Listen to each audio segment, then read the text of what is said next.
You know who it is, it's Esther. This time I won't teach you a routine, but I'll just give you small tips on how to improve your technique with tutting.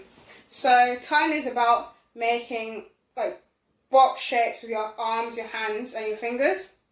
So what really helps is pushing your hands against the wall or like a table or something. So I'll get the table up. Like to put it on, like to put your hand on the table for some time. Put pressure on it. Like hold your body on the table. You can even do like floor exercises. This will help keep your hands strong and firm, because you don't want like little ducky fingers.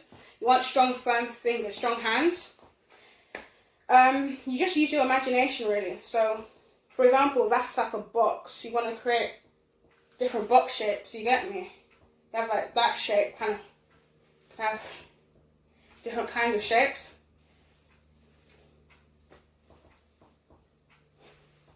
Understand? So yeah, I've taught you guys different routines. Hopefully that helps.